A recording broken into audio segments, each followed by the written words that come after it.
Lyra Naveen checked her reflection in the polished surface of her quarters aboard Stellar Station 9. Her luminescent blue skin caught the ambient light, making her appear to glow from within. She adjusted the metallic silver jumpsuit that hugged her slender form, ensuring her attire projected the perfect balance of professionalism and allure. The dark violet markings that curved from her temples to her jawline, a genetic trait of her Azurian heritage, were accentuated by the station's lighting.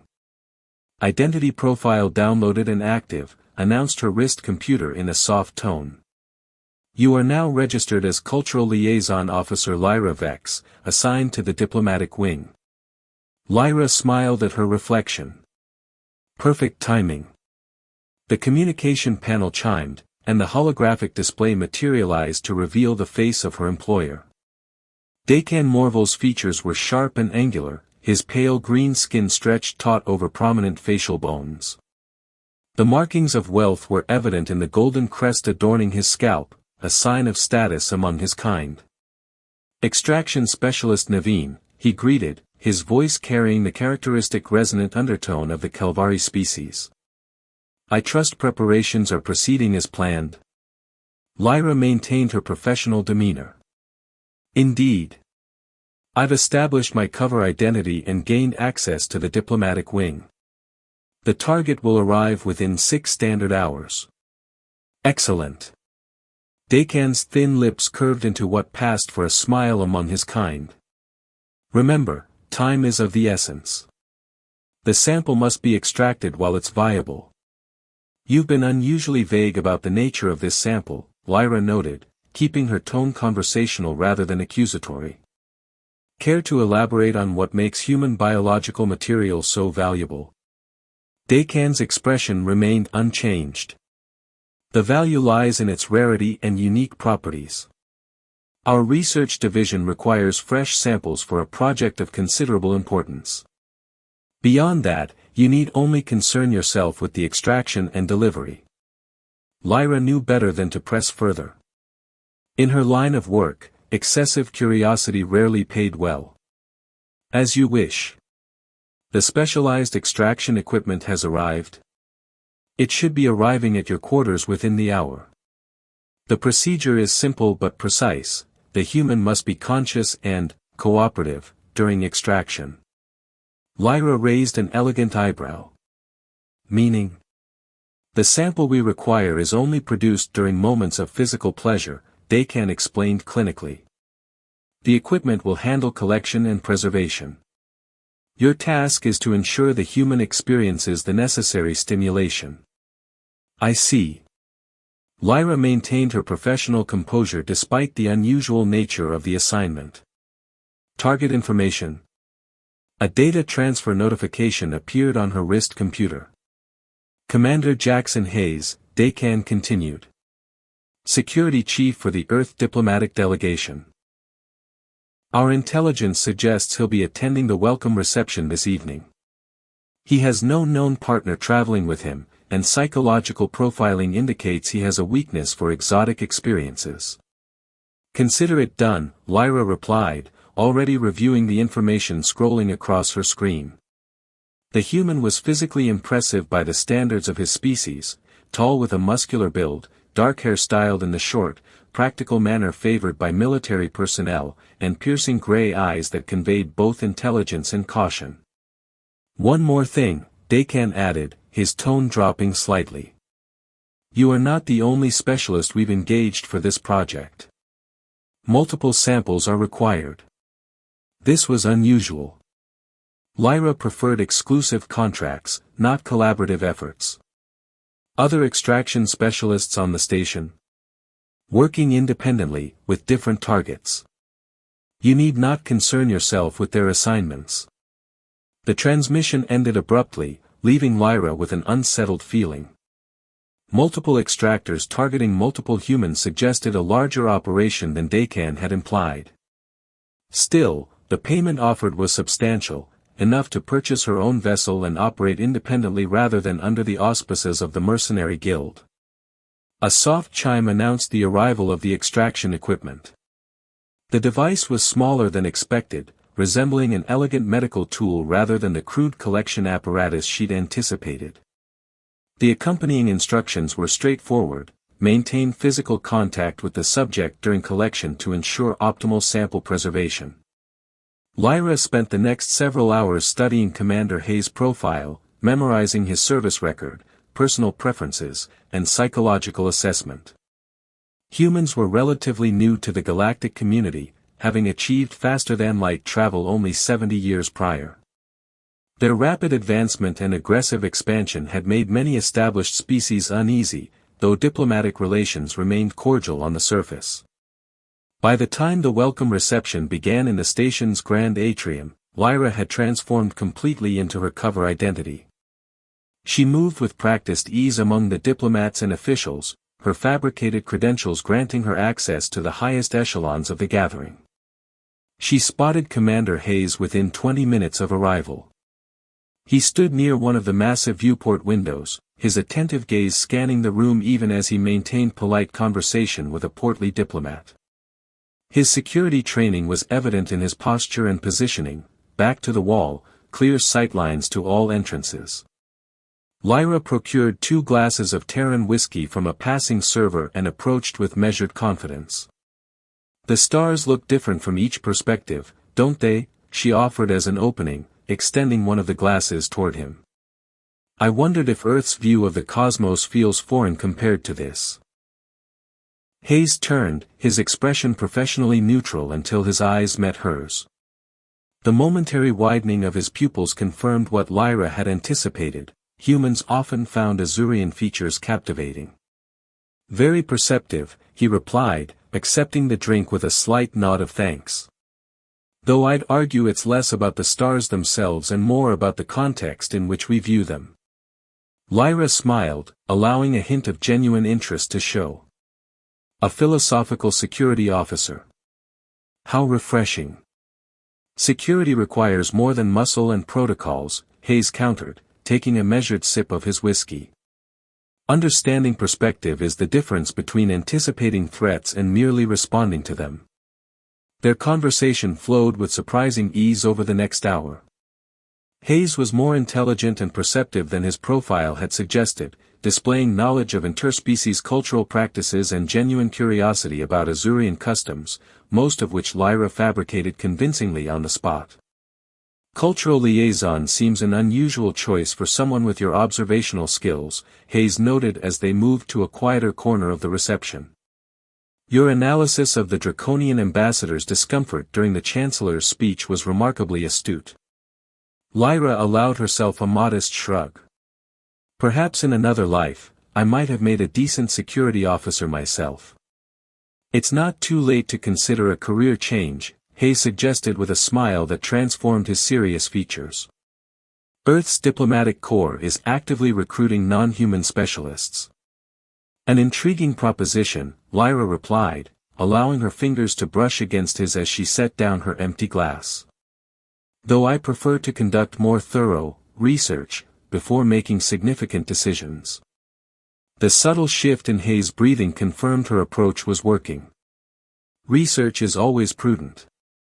Any particular area of human culture you're currently studying?" "Intimate customs," Lyra replied, maintaining eye contact. "There's only so much one can learn from academic texts." Hayes' expression shifted subtly, interest tempered with professional caution.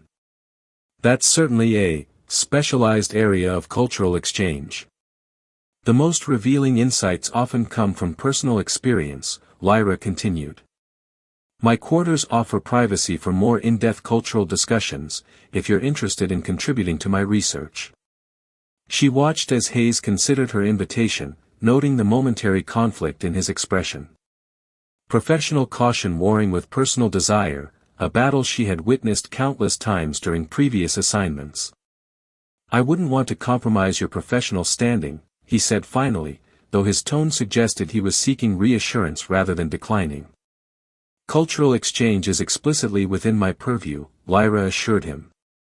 "And completely voluntary." The slight relaxation in his shoulders told her she had won.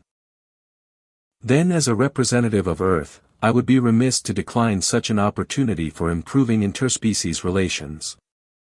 As they departed the reception together, Lyra activated the extraction device with a subtle gesture. The small device, concealed within a decorative bracelet on her wrist, hummed almost imperceptibly as it prepared for sample collection. The walk to her quarters was filled with casual conversation, though Lyra noted Hayes remained vigilant, his security training evidently too ingrained to fully suspend even in social situations. His caution would make the extraction more challenging but not impossible. Once inside her quarters, Lyra programmed the environmental controls to emit a subtle pheromone compound, harmless but effective at lowering human inhibitions. As Hayes admired the view of the Stars Cape from her viewport, Lyra prepared 2 drinks, adding a mild relaxant to his that would keep him alert but compliant. To cultural exchange, she offered, handing him the doctored beverage. Hayes smiled, raising his glass in return. To new perspectives. As the night progressed and their interaction became more intimate, Lyra found herself unexpectedly engaged by Hayes' intelligence and wit. Most marks were forgettable, means to an end, but something about this human's direct manner and perceptive observations caught her interest. When the moment came to activate the extraction sequence, Lyra experienced an unfamiliar moment of hesitation. The device would function automatically once triggered, collecting the sample while causing no harm, yet for the first time in her career, Lyra felt a twinge of something uncomfortably close to guilt. She pushed the sensation aside with practiced discipline. Sentiment had no place in her profession. The assignment was simple: extract the sample, deliver it to Dakan, collect payment. Whatever Dakan intended with the human genetic material was none of her concern. Something on your mind? Hayes asked, his fingers tracing the luminescent patterns along her shoulder. Lyra smiled, focusing on the task at hand. Just thinking about how much I'm enjoying this research. As she guided him toward completion, the extraction device pulsed once against her wrist, confirming successful collection. The sample secured, all that remained was keeping Hayes distracted until she could make the delivery. What she hadn't anticipated was falling asleep herself, the combination of physical exertion and the relaxed state that followed lulling her into unexpected slumber. When she woke, dawn's cycle illumination was filtering through the viewport, and Commander Hayes was no longer beside her. Instead, he stood fully dressed by the door, her extraction device in his hand, his expression no longer relaxed but hard with suspicion. "I think," he said calmly, "we need to have a conversation about what you really are and what you've taken from me." Lyra realized with dismay that her assignment had just become significantly more complicated. Lyra's training kicked in immediately. She assessed the situation with cold precision. Hayes had discovered the extraction device, still had possession of the sample, and was blocking the only exit. Most concerning, his expression showed no trace of the sedative she'd added to his drink. "You have remarkable resistance," she observed, sitting up slowly while maintaining eye contact. "Most humans would still be unconscious." "Standard immunological enhancements," Hayes replied, his voice level but threaded with anger. "Standard for security personnel dealing with unknown alien substances.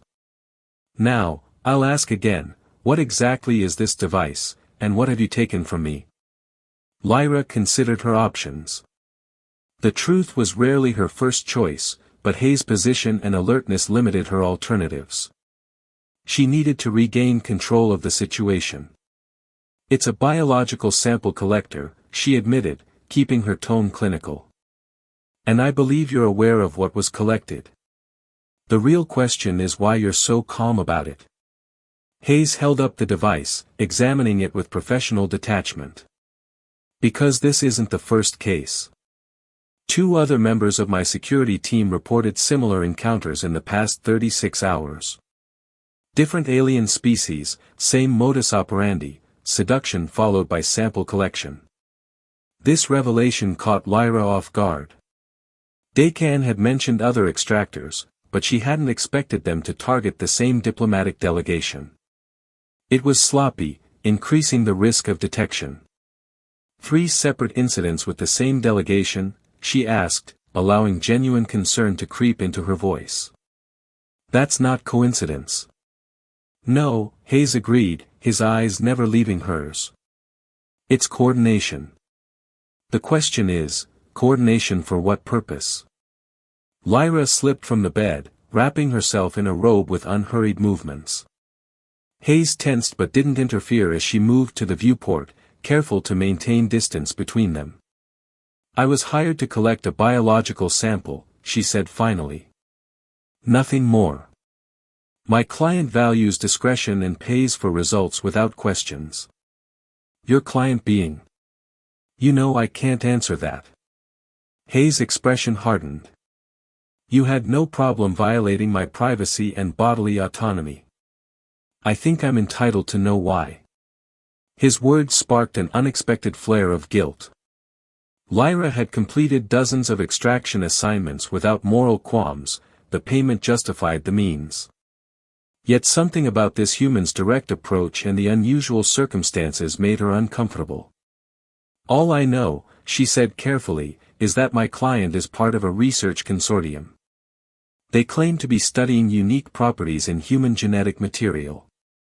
"And you believe that?" Hayes took a step toward her. 3 coordinated extractions from the same delegation doesn't sound like general research. Lyra frowned. Her professional reputation was built on discretion and reliability, not on questioning clients. Yet Hayes had a point, the pattern suggested something more targeted than scientific curiosity. "If I help you," she said slowly, "my reputation is compromised. No one hires a mercenary who turns on their employer." "If you don't help me," Hayes countered, "I report this incident officially. Extraction of biological materials without consent violates at least 6 interstellar conventions. That's a minimum 10-year sentence in a Federation containment facility." Lyra's eyes narrowed. "You're blackmailing me." "I prefer to call it negotiation," Hayes replied with a grim smile. "I need information more than I need retribution." Before she could respond, her communication panel chimed with urgent priority. Hayes gestured for her to answer it, positioning himself where he could see the display while remaining out of transmission range. Dakan's face materialized in the holographic projection, his expression tense. "Specialist Naveen, your delivery window expires in 1 hour. Have you secured the sample?" Lyra maintained her professional demeanor despite Hayes' watchful presence just out of view. "There's been a complication. The target proved more resistant to sedation than anticipated." Dakan's features tightened with displeasure. "This is unacceptable. The synchronization window for all samples is critical. Failure to deliver will result in contract termination with extreme prejudice."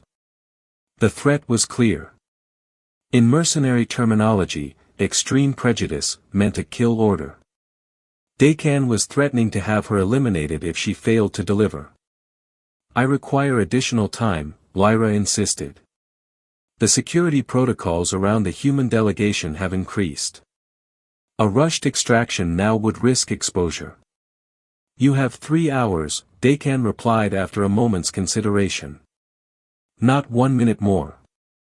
The sample must be viable. Morval out." As the transmission ended, Hayes moved back into view, his expression thoughtful. "He's nervous. Whatever they're planning happens soon. And now I'm caught between your threats and his," Lyra observed dryly. Hayes approached the communication panel and replayed the transmission, studying Dakan's features. "Kelvari, high-ranking judging by the cranial crest. Part of the purification sect, if I'm not mistaken." Lyra couldn't hide her surprise. "You're familiar with Kelvari social hierarchies?" "Security work requires understanding potential threats," Hayes replied. "The purification sect believes in maintaining cosmic balance by controlling the expansion of emerging species." "Emerging species like humans," Lyra said slowly, connections forming in her mind. "Multiple samples, specific targeting of your delegation, tight synchronization window.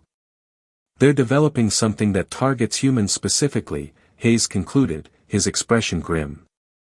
Something that requires fresh genetic material for calibration. Lyra felt a chill run through her body. Extraction contracts were common enough in her line of work, rare ingredients, confidential documents, occasionally biological samples, but she'd never been involved in potential biological warfare. If you're right, she said quietly, I need to know more before I deliver this sample. Hayes raised an eyebrow. Developing a conscience, Specialist Naveen. Developing concerns about being implicated in xenocide, she corrected sharply. There's a significant difference between stealing secrets and enabling genocide. Hayes studied her for a long moment, then nodded. There's a station-wide diplomatic reception in 2 hours. All delegations will be present, including representatives from the Kalvari Collective. If your employer is as important as his ornamentation suggests, he'll be there. And how exactly does that help us? Lyra asked. We attend together, Hayes explained. I as myself, you maintaining your cultural liaison cover. We observe, gather information, and potentially identify the other extractors. Lyra shook her head. Too risky. If Dakan sees me with you, he'll know something's wrong. That's why you'll be wearing this. Hayes removed a small disc from his uniform pocket. Perception filter. Military grade. It subtly alters how others perceive your features, not enough to change your identity completely, but enough to make casual observation unreliable. Lyra took the device, impressed despite herself. Human technology has advanced significantly since your species joined the galactic community. We're adaptable, Hayes replied with a hint of pride. Now, about the sample. Lyra hesitated, professional instincts warring with her growing unease about the assignment. I'll need assurances. Such as?